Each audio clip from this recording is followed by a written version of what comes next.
Okay, well, first I would like to just to express our gratitude to the organizers, to the audience, for this opportunity to share with you our thoughts, hopes, and concerns in such a special event. Well, it is an honor to moderate this outstanding panel. By way of an introduction for those of you that are not aware of Oryzon Genomics, I am the CEO and founder of Oryzon, which is a publicly listed Catalan company. We develop epigenetic drugs in the fields of oncology and CNS. We have a phase 3 ready in a psychiatric disorder called borderline personality disorder. And we have also the privilege to have an agreement with the National Institute of Cancer in the US. Through this great agreement, we are exploring another asset in phase 1 and 2 in different hematological and solid tumors.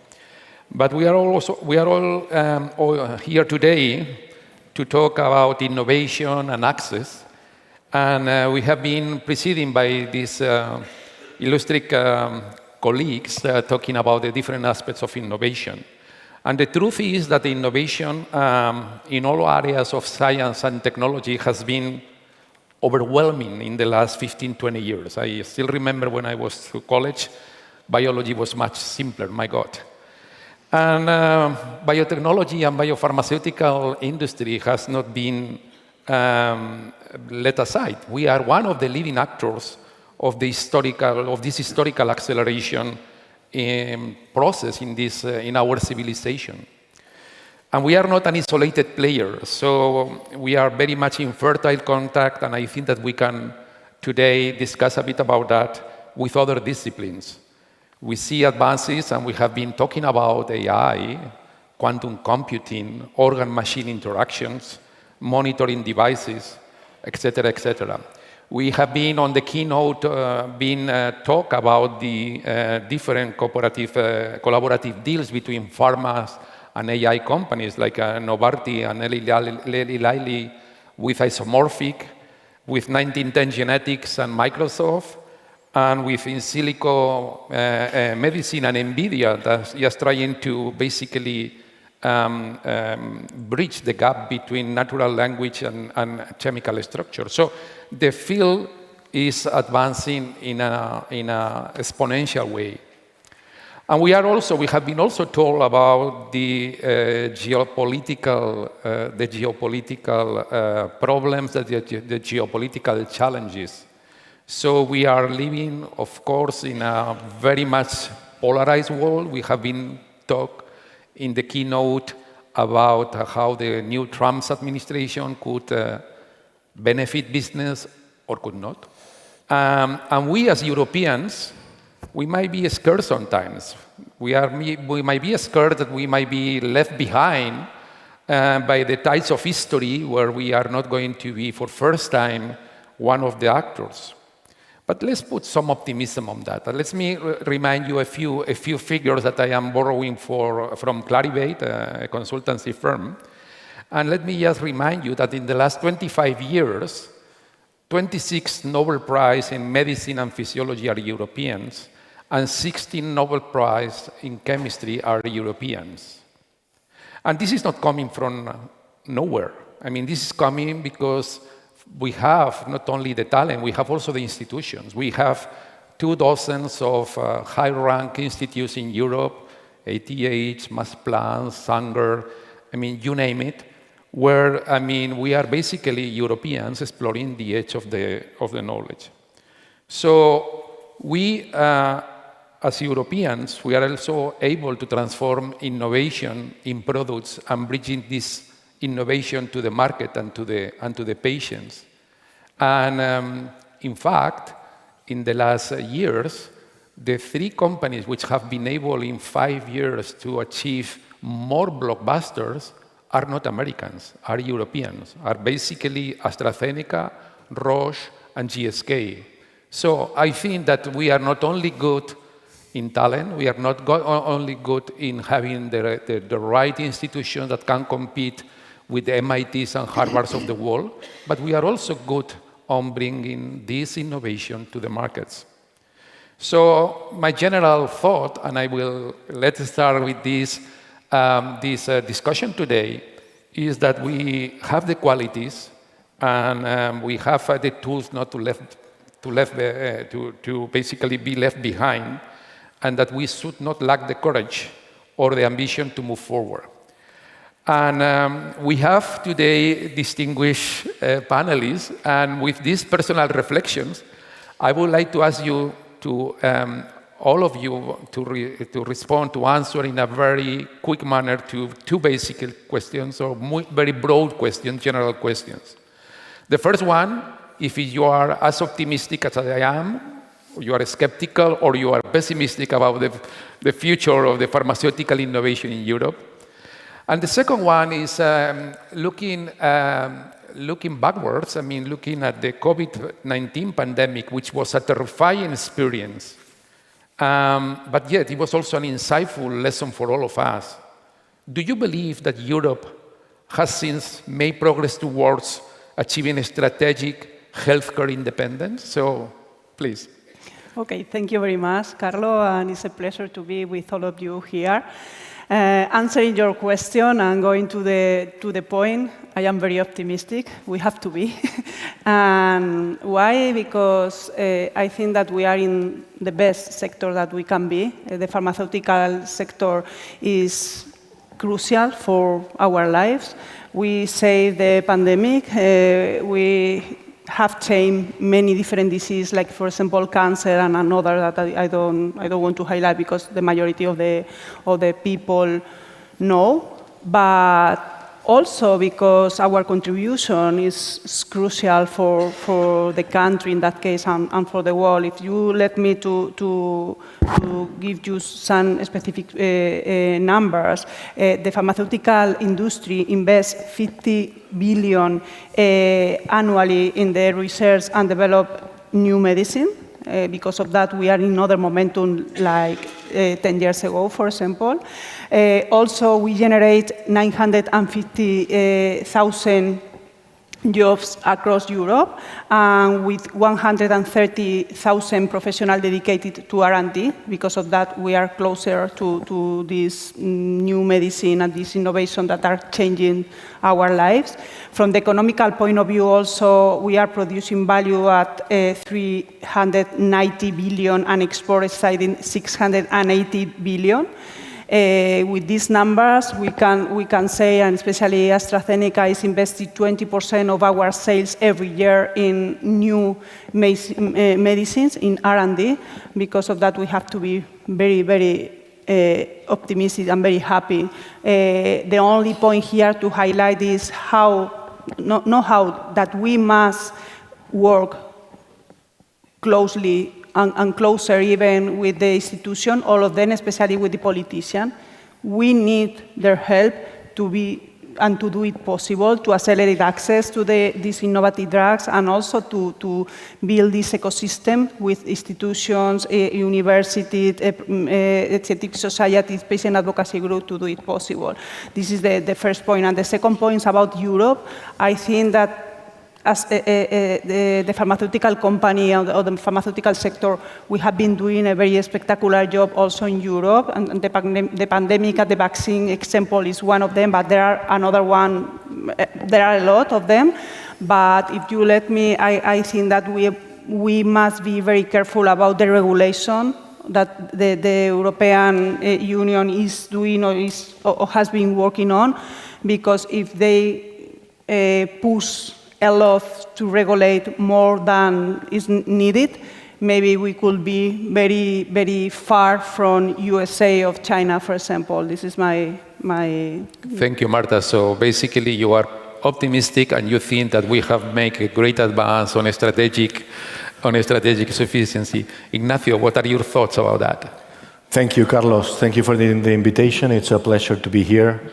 And I will also jump into the bandwagon of optimistic. I think we should be. And you mentioned the talent side of it. There's also the resources. Marta also has mentioned many of the reasons why Europe has a brilliant future in this sector. But she also touched on something that I think is critical here, and it's the regulatory context. I mean, Europe is in the news these days for the power equilibrium in the world, And the pharma sector is no different than other things. And I mean, in the sense that if the regulatory context is the right one, I think there's no reason for Europe to be one of the main tractors of the research and development in the pharma sector. But we need to have a strategy. We need to have a real good strategy for the future. We need to decide who do we want to be, and if the regulatory context allows, I think we should be very optimistic with that. Thank you. Kerstin, from the Nordics, I mean, these well-developed countries where everybody's happy. It's Finland you're talking about. No, we're happy as well. Yes, I want to thank you, Kat, for inviting me and the Swedish ATMP Association to this interesting event. And I just realized Sweden has 10 million inhabitants and Catalonia has 8 million, so we are sort of similar in size in that way. So we have probably many things we could share experience in. And I have also understood that in Catalonia you are now building up a similar association or organization as we have in Sweden. So we will be happy to collaborate in this. And as for your question, yes, I'm very optimistic. And the reason is that I think that we do have a problem with access to patient of the innovative medicines, but we do also we know where many of the problem lies. We have identified the gaps. So I think now we just have to start to work on it. So the first thing is to identify them, and then we have to have a strategy, and that strategy has to be not Catalonia itself and not Sweden itself, but probably it's something we have to do together in Europe, because it's big issues like we have to have a pricing model which shares the financial risk between the developer and the payer. We also need to have more efficient manufacturing processes, because today, for example, AAV production is very, very expensive and complicated, and that drives costs, which is a hinder for the patients or to get the medicines reimbursed. And we also have a lack of infrastructures. We need registries or some sort of organization that on a national, in the best situation, a European registry of some sort to collect long-term efficacy and safety data, because that is what EMA is requiring from companies who get conditional marketing authorization, and that is what the national HTA want when they assess or decide upon reimbursement. So we have identified many problems, and I'm hopeful that we will also manage them. And for the COVID pandemic, I think we learned a lot. For example, this vaccine production. So we learned a lot, and together with knowing the gaps, I think we are in a good situation. Thank you, Kerstin. David? So thank you, Carlos. Thank you, Kat, for this invitation. To be honest, it's a real pleasure to be here today with all of you in one relevant event like this one. According to your question, yes, I am very, very optimistic. Thanks to the new approach that we can see every day right now, advanced therapies, precision medicines, and others, I think that we can say without any doubt that we are living an explosion of biomedical innovation. We are living in a golden age. So I think that with all this kind of approach, for sure that we can say that we are going to have an amazing future. But the most interesting thing is that when we analyze the different pipelines of the different companies at European level and also at the rest of the world, probably we can observe that we are going to have more advance in the next 10 years compared to the last 100 years. So I think that's an amazing milestone. The main challenge from my point of view is going to be how we are going to incorporate all this innovation in the national health system in a sustainable way, but for sure also in fast fair according to the recognition of the value and equitable process in benefit for the business. So, but yes, I am very, very optimistic. Second question, yes, Carlos, I think that to be honest, all of us, we think probably the same. Europe needs to implement new measures, need to improve the current regulatory framework, the incentive to guarantee that the companies are going to invest at least the same, or why not even more, that we are investing right now. Otherwise, I think that we are going to lose competitiveness without any doubt. And for sure, according to your question, we are going to put in risk the independence that we have at this moment. It's true that we have an amazing opportunity right now with the European pharmaceutical strategy, which is under discussion, as you know, right now. And for instance, one example, let's see what will happen with everything related to data protection. I think that we need to guarantee that at least we maintain the same for that we have at this moment. So I think that we are speaking about measures that are included in the conclusion of the Draghi report, which say that it's very, very important to reduce the gap that we have at this moment between Europe and US and Asia in terms of economic and digital. But yes, we are going to get it. Fantastic, Federico. Thank you very much for your invitation, and I think that a lot of things, concepts that I was going to share with you have been shared, but I think one of the keys of the competition for the next future and for today is data. We have to be aware that data are curing disease, and data is essential to innovate at this moment and in the next future. And not only data, the way we manage the data is essential. I'm not talking only about artificial intelligence. I'm not talking only about the next future of quantic computing. It's about the quality of the data, how to share the data, how to extract from the data the relevant information that is essential for the prediction, the prevention, the prognosis, the diagnosis, the treatment, the monitoring, and the research. Data is the key for this competition. Of course, I think that we're going to have an umbrella that is the European strategy that it has been presented in the middle of the pandemic period. It has been delayed because they are working with this, the member states, the European Commission, the European Parliament from 2020, the end of 2020, and now they have to take, as you told that before, some relevant decisions, but they have also to adapt this decision to the current environment that is not the same environment when this relevant modification of the governance of the pharmaceutical sector in Europe has been promoted.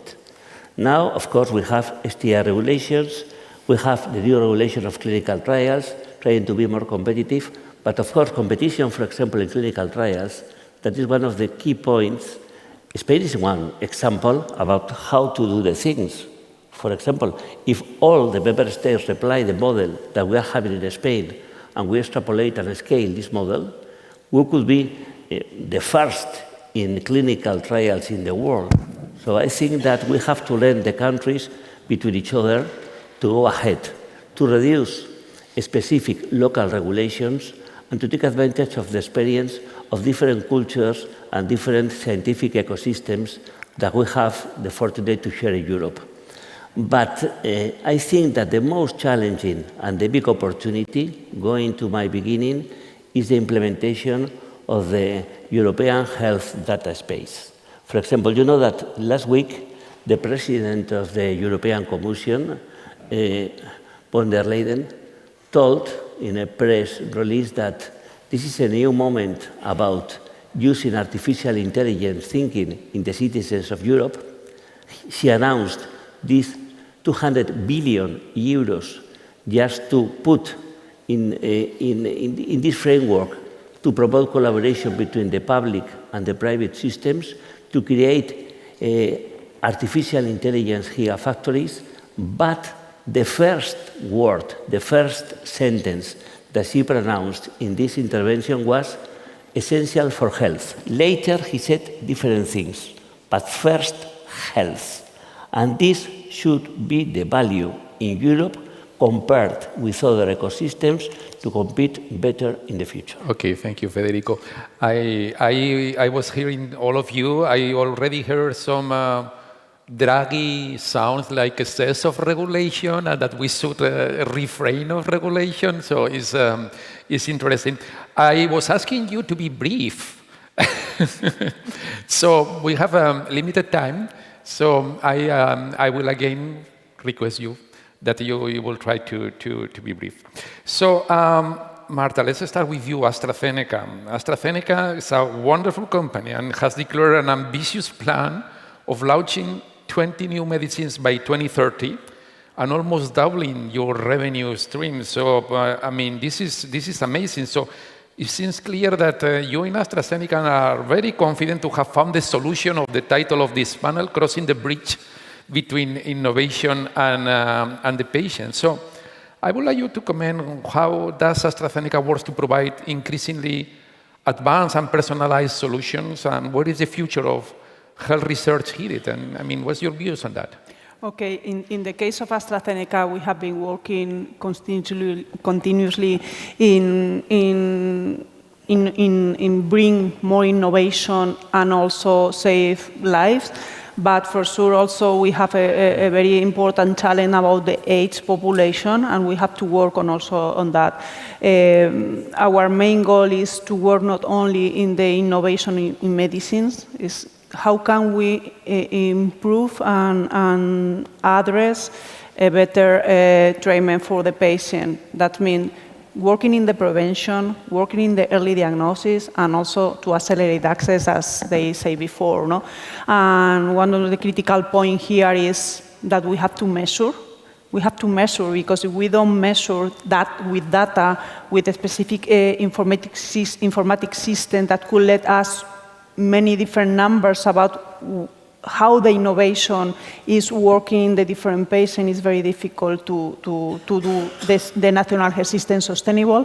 And for us, we have been working a lot in the innovation. In 90% of our medicine are personalized medicines. That means that we need to diagnose a specific disease to give to the patient the right treatment in the right moment, as soon as possible in the majority of the cases. To do that, we need data, we need the system to measure this data and to ensure if these patients are responding to the different treatments or not, and this is crucial. I cannot, I don't want to So data and metrics and to try to make all these isolated silos of data to talk to each other and to really find the right patients in the right moment. We want to innovate in the ways that we are implementing different agreements with the government and other region. In that case, no, innovative value solution has to be measured too, and to do that we have to ensure that we are investing the money in the right patient in the right moment. The right moment, yes. Oh, yeah. Marta, you in the first words were already talking about collaboration, public-private collaborations, and certainly, I mean, AstraZeneca has been a pioneer in Spain, establishing a European innovation hub that I would say has almost revolutionized the Catalan ecosystem. So, I mean, few questions, please, be as brief as you can. So, what is the role of AstraZeneca Spain in this global strategy? What's your assessment after this year and a half, 2 years? What's the overall balance of this landing in Barcelona? Do you see room for growth? Would you like to mention any specific collaboration with any institution or company that you think it might be an example on how things are progressing on the right way? 5 questions in the same one, but I can do the first one. But bravely. 2 years ago, our CEO, Pascal Soriot, asked to some leaders and some European countries, I want to set up an AstraZeneca Global Hub in Europe. How can we manage with your governments to ensure that we will receive the proper support by them and to all the ecosystem in that case. And the different countries, especially Italy, Portugal, and Germany, were working, and of course us, we're working in 1 month, and the work that we did here in Spain was to work closely with the mayor of Catalonia, Colboni, with the previous president, and also with the current one. We were with Ija also working on that, and we put all the information on the table.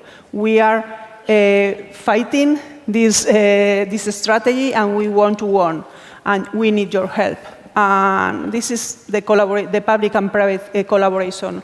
And finally, we achieved the goal to put AstraZeneca Global Hub in Barcelona because of the ecosystem that we have here, that all of you know very well.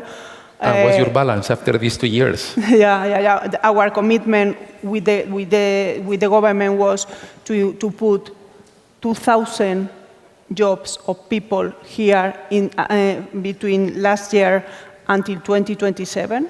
The conclusion is just now we have hired 1,100 people in less than 1 year, and we expect to have 2,000 people in this year. In only 2 years, we are going to achieve 2,000 people here with an investment of 1.3 billion to do R&D, because I have to summarize everything, to invest in R&D, and also in artificial intelligence, trying to connect and to accelerate and to do all the different goals that we have been speaking here. And any example that you would like to mention? Sorry? Example? For example, we have 2 here, just now one with Valle de Brón. We have a strategic partner of choice with another 5, there are 9 in total across the world, and in Spain we have 2. One of them is in Bio, in Valle de Brón, and the other one is in LACUN, in La Clínica Universitaria de Navarra, with important information that I can share more, but Spain is in the first line, close to USA in that case, with these 2 programs. Thank you, Marta. This is very inspiring and really one of the reasons why Joe Sanfeliu was saying that we have reasons to be satisfied, although we need to keep working. So,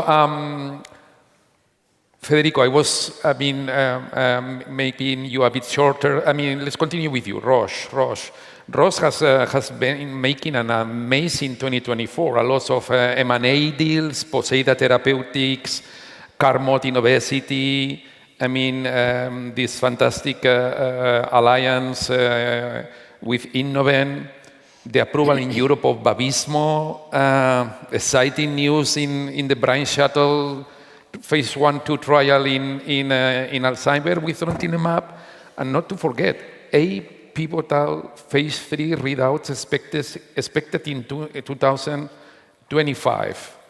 So all this is very exciting. It's not a casualty that you are one of the companies that are making these blockbusters in less than 5 years. But I have a couple of questions here for you. So with all this clinical research, with these 8 pivotal clinical trials going to be read out in this 2025, in this field of clinical research, beyond the number of trials, what strategies are you at Roche implementing to innovate this development? How are you making these strategies to optimize the trial, the timing, the delivery, the quality?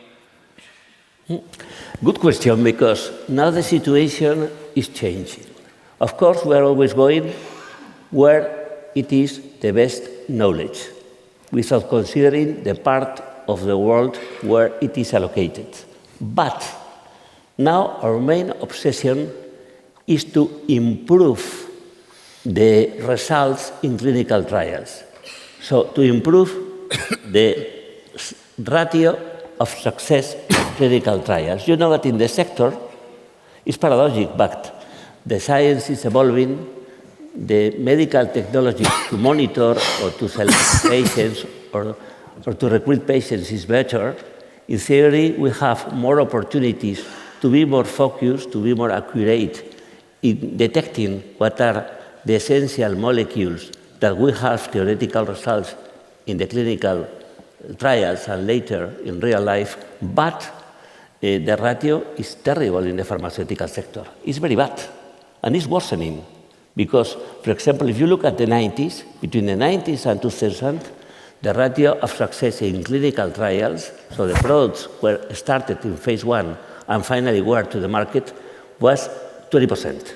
The next decade was 12%.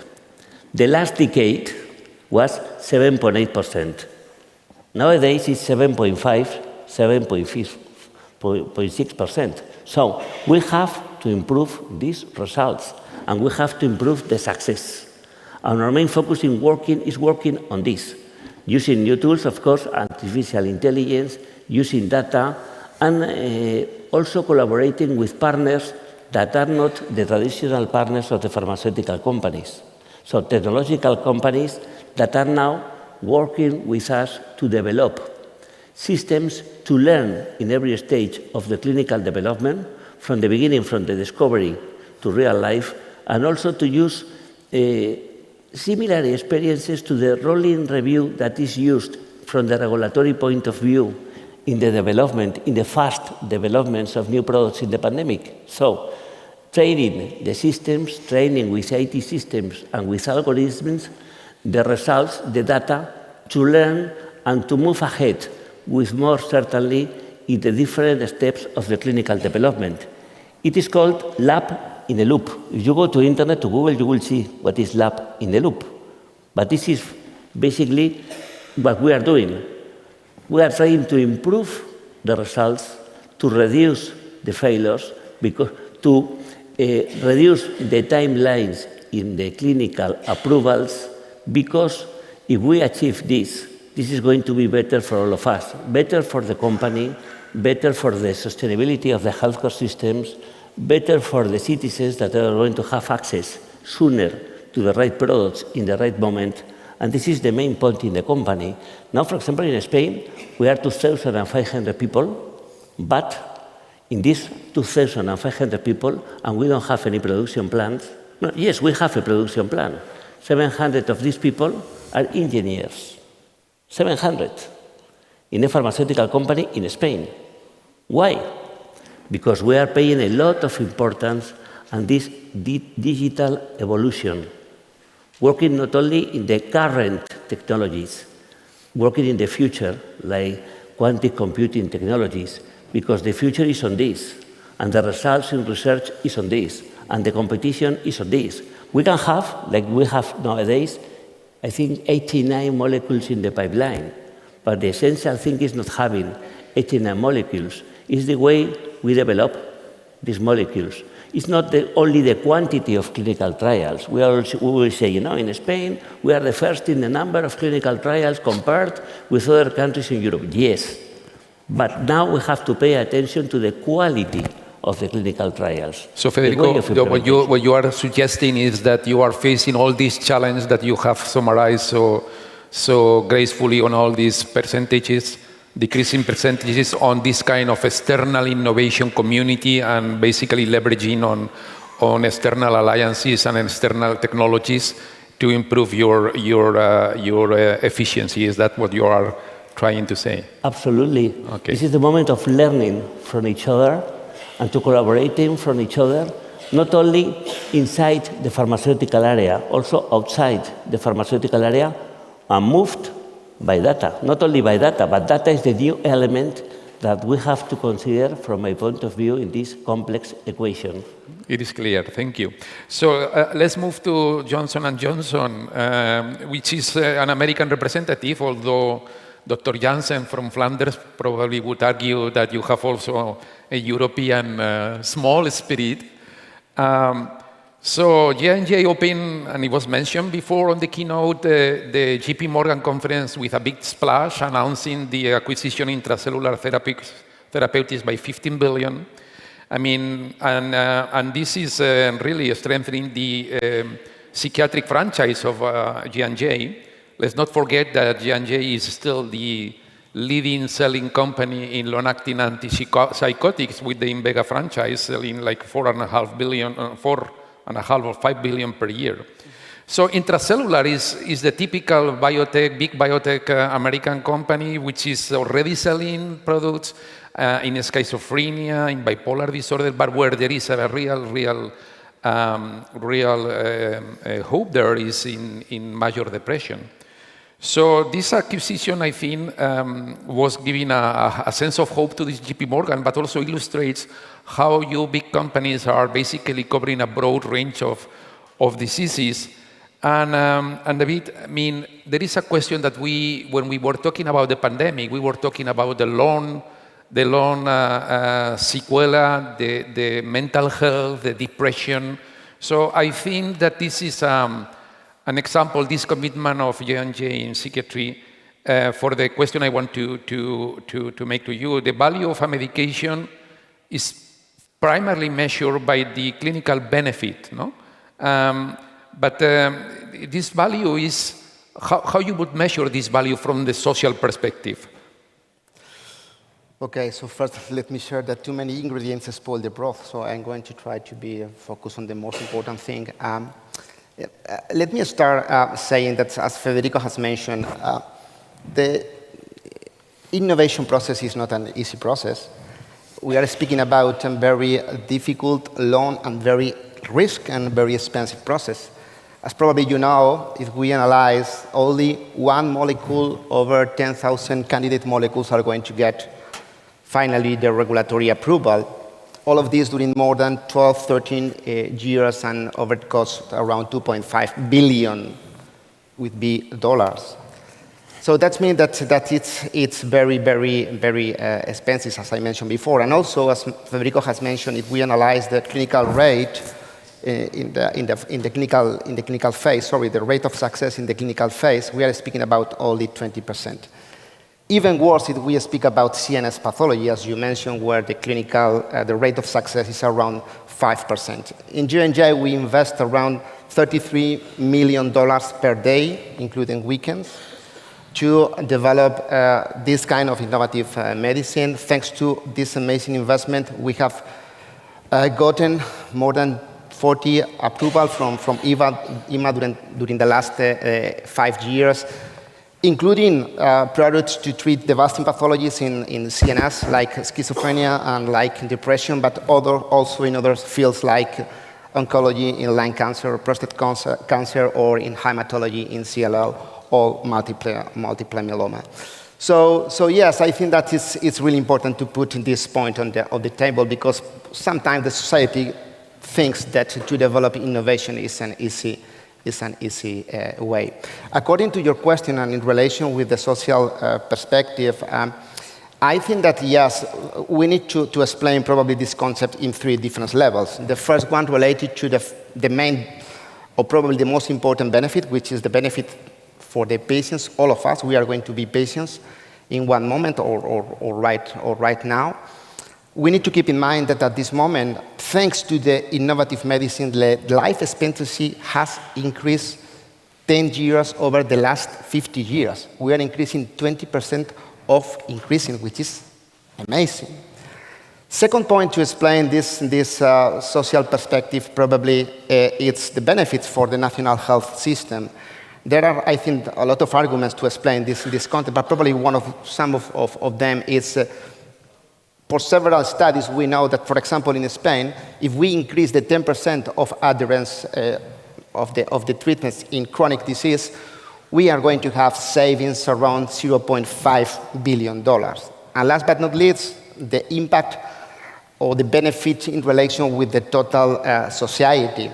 I think that, yes, if we analyze the last data shared with the WHO related and coming back to mental health, we are losing around 12 billion working days per year, which has an amazing economical impact globally, around $1 trillion with T dollars, which is amazing.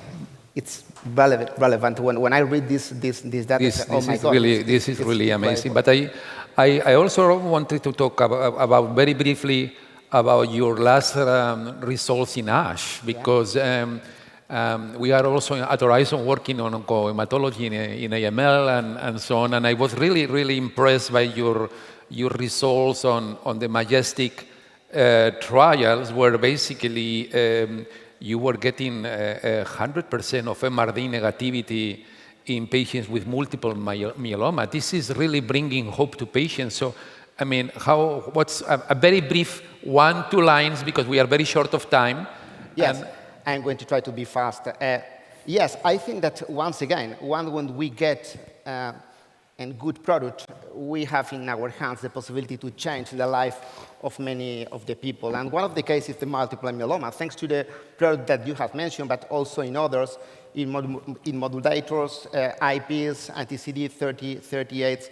We are increasing a lot the overall survival. A special mention to the advanced therapy, to the CAR-Ts. We are speaking about right now, for specific patients candidate to one CAR-T, we can improve 2.5 years compared to a standard of care from second line, which is incredible. It's an amazing milestone. It is amazing, so, yeah. Congrats. Finalizing, I think that the most important things, once again, is to, first of all, to include this innovation in the national health system as soon as possible, because as our Dr. Paul Johnson said, the patients are waiting. Okay, thank you. I'm doing a terrible job here as a moderator because we are very short of time. Ignacio, Menarini is a family-owned company, but still very heavily committed with innovation, particularly infectious diseases. So, how would you say what would you like to comment on your innovation in infectious diseases, and what would you be the word that you would mention to Catalan companies to come to Menarini and to propose you a partnership? I think innovation is the main thing. I mean, to find solutions to help patients from medical needs, I think it's what drives everyone here. Now, we as a middle-sized company, and like you said, non-public, I think we don't have the resources that some of the our big companies on the stage have, but there's still what drives us, and you can do it by collaborating, by doing it in different ways. So by finding assets in earlier phases, or by finding co-development deals, you can also be on the on the leading edge of innovation. And also, like I said, being a non-public company also gives you the flexibility to take decisions on innovation that probably some of the companies that more depending on the investors need to do. Don't tell me about that. It's a horrible thing. So, but we are, to make it short, I know we're really short on time, to make it really short, we're really proud of what we are doing in the co-development on for antimicrobials. We know antimicrobial resistance is one of the key problems in the health systems for the near future, and we are working in that, like I said, in the co-development for molecules, 3 of them already on the market. But also in other areas, we are investing in early phases in cardiovascular risk, in hyperlipidemia as well. So all solutions that are really critical for the medical need for the patients. And also, being the local, like you mentioned, the local knowledge here in Catalonia, it also takes us to make partnerships with, for example, the investigation department of the Hospital de Badalona, in which we're running already, now 2 studies on antimicrobials, but also we're taking some very explorative approaches, like going to the Institute of Chemical Investigation of Catalonia, where we have gone with some of our old or established molecules in pain, also one of the banners of Menarini, and by slightly changing those molecules, finding viable candidates for future exploration. Obviously, at local level, we're not going to be able to run the studies, but we are also very proud to give our corporate headquarters some viable candidates for the future. So, as you see, you don't have to be the mega global company to find ways to serve medical needs for the patients. Of course. So thank you. Kerstin, last but not least. So in your case, you represent ATMP Sweden, one of the benchmark European organizations that leads the way on gathering the ATMP ecosystem in Sweden. I have been recently in Stockholm by BioEurope. It was an amazing vibrant. I mean, it's amazing how vibrant is the biotech atmosphere in your country, so congrats for that. So what is the strategy of ATMP Sweden to promote the development and adoption of advanced therapies in the Nordics? How are you collaborating with the Norwegians, the Danish, and all these barbarians that live in the south of Europe? Very difficult to answer very quickly, but the network is actually working with two different major strategies. And the first one is actually to strengthen the network and to bring all the stakeholders around the same table to discuss problems, to identify gaps, and move forward. And with all stakeholders, I mean from the patients, they are very important as well, because it's them who we have to try to quantify the benefit for the patients in the end, because that is what is ruling if you get a reimbursement or not in your country. So to strengthen the network, and most importantly, to build trust and understanding of the different perspectives of the different stakeholders.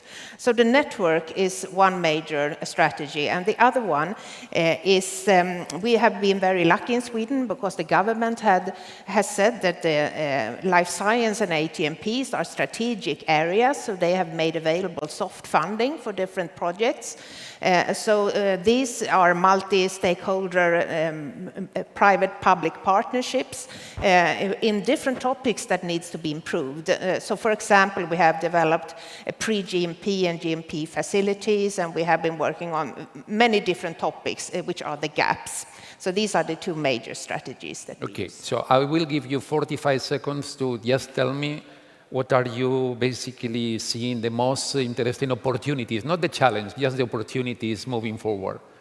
The opportunities, as I said in the beginning, we have identified many of the gaps which has to be solved in order to get the new treatments to the patients. So we have now to start working on these gaps, not to talk, but to start to do something about it. Together, probably many of them on an international level, European level.